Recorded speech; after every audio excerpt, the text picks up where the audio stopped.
జగన్మోహన్ రెడ్డి గారి హయాంలో పేరు తెలియని బ్రాండ్స్ అన్నింటినీ కూడా కల్తీ మద్యాన్ని ప్రచారం చేసిన మహానుభావులు ఇప్పుడు చంద్రబాబు నాయుడు గారు 99 రూపాయలకి ఇస్తున్న బ్రాండ్ ఇంతకుముందు జనానికి తెలిసిన బ్రాండ్స్ అవి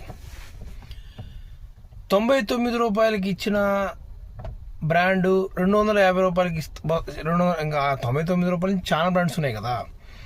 అంటే 99 రూపాయలకి వచ్చే బ్రాండ్ కల్తీ మద్యం, 250 రూపాయలకి వచ్చే మద్యం మంచి మద్యం అని అనుకోవాలా? అంటే మీరు గతంలో పేరు తెలియకపోయినా డబ్బులు తక్కువ ఉన్నా అలా ప్రతి ఒక్క బ్రాండ్ని కల్తీ బ్రాండ్ అని ప్రచారం చేశారు కదా. మరి ఈరోజు డబ్బులు తక్కువగా ఉన్న 99 రూపాయలకి వచ్చే బ్రాండ్ కల్తీ మద్యం అని, మిగిలిన బ్రాండ్స్ అన్నీ కూడా ఏమంటారు కల్తీ లేని మద్యం అని చెప్పి అనుకోవాలా?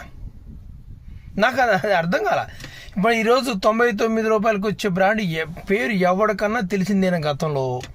వాటన్నిటినీ కూడా కల్తీ మద్యం అనుకోవాలా? ఇంకొకటి, గతంలో జగన్మోహన్ రెడ్డి గారి హయాంలో వచ్చిన బ్రాండ్స్ ఏవైతే వాటిని కల్తీ అన్నారు కదా, అవన్నీ కూడా ఆంధ్రప్రదేశ్లో ఉన్న డిస్టిలరీస్ నుంచి వచ్చినాయి. చంద్రబాబు నాయుడు గారి హయాంలో పర్మిషన్ ఇచ్చిన డిస్టిలరీస్ నుంచి వచ్చిన బ్రాండ్స్ అవి. మరి వాటన్నిటిని, ఆ డిస్టిలరీస్ అన్నింటినీ కూడా ఇప్పుడు బ్యాన్ చేయటం లేదా వాటన్నిటిని కూడా మూపించడం ఏమైనా జరిగిందా? జగన్మోహన్ రెడ్డి గారి హయాంలో కల్తీ మధ్యలో స్కామ్ జరిగిందని అంటున్నప్పుడు మొట్టమొదటి చర్యలు తీసుకోవాల్సింది ఎవరి మీద? కంపెనీల మీద కదా. ఏ డిస్టిలరీస్ మీదైనా చంద్రబాబు నాయుడు గారు వచ్చాక చర్యలు తీసుకుని వాటిని మూపించడం జరిగిందా?